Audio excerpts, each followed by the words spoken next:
নমস্কার বন্ধুরা, অবিশ্বাস্য সত্য চ্যানেলে আপনাদের সকলকে জানাই স্বাগত। আজকের বিষয়টি হতে চলেছে খুবই গুরুত্বপূর্ণ একটি বিষয়ের উপর নির্ভর করে। তাই বন্ধুরা, আপনারা প্রথম থেকে ভিডিওটি শেষ অবধি দেখুন, কোনো রকম স্কিপ না করে, তাহলে দেখবেন আপনাদের উপকারই হবে। হ্যাঁ বন্ধুরা, আজকে আমি রাশি সম্পর্কিত একটি কথা বলতে চলেছি এবং যেই রাশি নিয়ে কথা বলবো সেটির নাম হলো মিথুন রাশি। হ্যাঁ বন্ধুরা, আপনারা ঠিকই শুনেছেন, মিথুন রাশি। এর আগে আমি অন্যান্য রাশিগুলি সম্পর্কেও বলে দিয়েছি এবং আজকে আমি মিথুন রাশির সম্পর্কে আলোচনা করতে চলেছি। 2026 সালে নতুন কিছু আপডেট নিয়ে আমি এসেছি এই মিথুন রাশির সম্পর্কে, যেগুলি জানলে আপনাদের জীবন বদলে যাবে। তাই বন্ধুরা, বেশি দেরি না করে আপনারা সেই তথ্যগুলি তাড়াতাড়ি জেনে নিন এবং আপনাদের যদি কোনো সুপরিচিত কোনো মিথুন রাশির জাতক জাতিকা থাকে তাদেরকেও ভিডিওটি শেয়ার করে দিন, যাতে তাদেরও উপকার হয়। তাহলে আসুন আমরা মিথুন রাশি সম্পর্কে নানা রকম তথ্যগুলি জেনে নিই।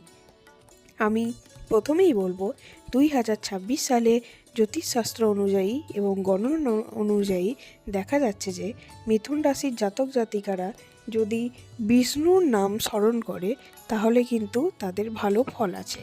এবং একটি মন্ত্র আমি বলে দিচ্ছি, সেই মন্ত্রটি যদি সকালবেলা 3 বার এবং সন্ধেবেলা 3 বার যদি উচ্চারণ করে মুখে, তাহলে তাদের জীবনে উন্নতি হবে, তার সঙ্গে আয় উন্নতি সমস্ত কিছু হবে, প্লাস সমস্ত দিক থেকে তারা সম্মান পাবে এবং নেতিবাচক শক্তি অর্থাৎ নেগেটিভ শক্তি দূরে চলে যাবে। সেই মন্ত্রটি হলো ওম নমো ভগবতে বাসুদেবায়। এই মন্ত্রটি সকালবেলা 3 বার এবং সন্ধেবেলা 3 বার আপনারা শুধু উচ্চারণ করুন। তারপরে আপনারা ফল নিজেরাই বুঝতে পারবেন এবং কতটা উন্নতি করলেন সেটিও আপনারা বুঝতে পারবেন। মা লক্ষ্মীর কৃপা দৃষ্টি সবসময় আপনাদের বাড়িতে পড়বে। এছাড়া আয় উন্নতি সমস্ত দিক আপনাদের খুলে যাবে এবং তার সাথে আপনার উন্নতি এতটাই হবে যে অন্যদের থেকেও বেশি। হ্যাঁ বন্ধুরা, যেটা আপনি এতদিন কল্পনাই করতে পারেননি। এরকম নানা তথ্য আমি আমার চ্যানেলে দিয়েছি, আপনারা আমার চ্যানেলটি ভিজিট করে দেখে নিন। এছাড়াও আমি মিথুন রাশি সম্পর্কে আরও অনেক কিছু নতুন তথ্য দিতে চলেছি, সেগুলি আপনারা শুনে রাখুন। মিথুন রাশিরা যদি এবছরে বাড়ি করার কোনো স্বপ্ন থাকে তাহলে তারা কোন মাস থেকে শুরু করবে সেই সম্পর্কে আমি বলে দিচ্ছি, তাহলে দেখবেন আপনাদের উন্নতি হবে। এখন ফাল্গুন মাস চলছে, তাই চৈত্র মাস থেকে যদি আপনারা বাড়ি করা শুরু করেন তাহলে দেখবেন আপনাদের বাড়ির উন্নতি হবে। তার সঙ্গে আপনারা টাকা পয়সা সমস্ত কিছু রাখতে পারবেন।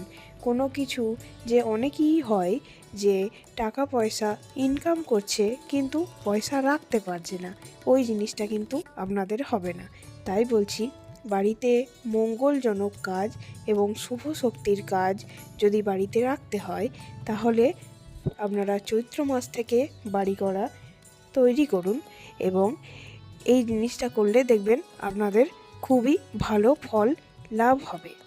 এবং আমি আরও কিছু তথ্য আপনাদের সামনে তুলে ধরছি, সেইগুলি হলো, মিথুন রাশির ক্ষেত্রে আরেকটি কথা বলা হয়েছে, আপনাদের বাড়ির চারপাশে যদি কোনো পাখি বাসা করে আপনারা দয়া করে সেই বাসাটি ভেঙে ফেলবেন না, কারণ পাখির বাসা করা বাড়িতে অত্যন্ত শুভ এবং আপনারা সেইটা দেখতেই পাবেন যে কতটা শুভ আপনাদের বাড়ির ক্ষেত্রে।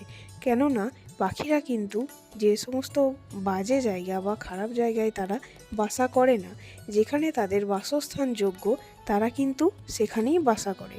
এবং আপনার বাড়িতে যদি সেই বাসাটি হয় তাহলে জেনে নেবেন আপনি অনেক ভাগ্যবান। তাই পাখির বাসা কখনোই ভাঙবেন না এবং কেউ যদি ভাঙতে চায় তাকে কিন্তু আপনারা বারণ করবেন, এতে দেখবেন আপনার খুবই উন্নতি হবে। এছাড়াও আমি আরেকটি কথা বলে দিচ্ছি, সেটি হলো মিথুন রাশির জাতক জাতিকারা যদি বাড়িতে মানি প্ল্যান্ট গাছ বসাতে পারেন তাহলে কিন্তু আয় উন্নতিটা অনেক গুণ বেড়ে যাবে। এই মানি প্ল্যান্ট গাছ আপনারা কোন দিকে বসাবেন সেই আমি নির্দেশটাও আপনাদের দিয়ে দিচ্ছি। সেটি হলো মানি প্ল্যান্ট গাছ আপনারা ঈশান কোণে বসাবেন এবং যাতে বসাবেন সেটি যেন লাল রঙের কোনো পাত্র না হয়। আমার রুচিতে বলে সবথেকে ভালো হয় যদি আপনারা মাটিতে বসাতে পারেন এবং একটি কোনো ডাল বা কঞ্চির সাহায্যে সেটি উপরের দিকে উঠলে আপনাদের দেখবেন সংসারে উন্নতি হবে। এবং মানি প্ল্যান্ট গাছের পাতা যদি শুকিয়ে যায় সেগুলি আপনারা সবসময় ছিঁড়ে ফেলে দেবেন, কেননা শুকনো পাতা আপনারা রাখবেন না। আর যতটা চেষ্টা করবেন গাছটি যেন উপরের দিকে ওঠে, কোনো দিন যেন নিচের দিকে না নামে, কারণ ওই গাছ দেখেই বোঝা যাবে আপনাদের সংসারে কতটা উন্নতি হচ্ছে এবং কতটা অবনতি। তাই বন্ধুরা, আমি বারবার করে বলছি আপনারা বাড়িতে মানি প্ল্যান্ট গাছটি বসান, দেখবেন আপনাদের উন্নতি অনেকটা হবে। এছাড়াও আমি কিছুটা খারাপ দিকও আলোচনা করছি মিথুন রাশির ক্ষেত্রে।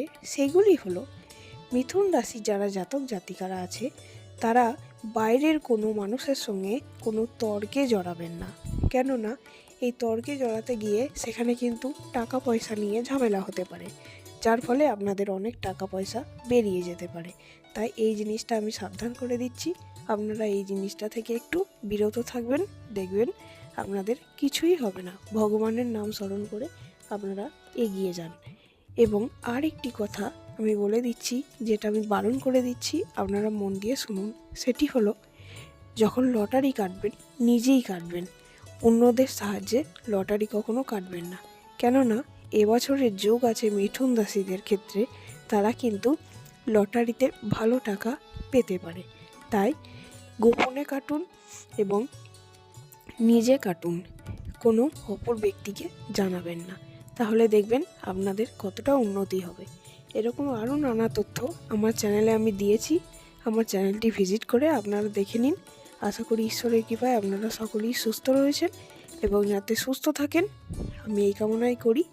আর ভালো ভালো টিপস আমি আমার চ্যানেলে দিয়ে দিয়েছি, আপনারা ভিজিট করে সেগুলি দেখে নিন। ততক্ষণ ভালো থাকুন, সুস্থ থাকুন, ধন্যবাদ।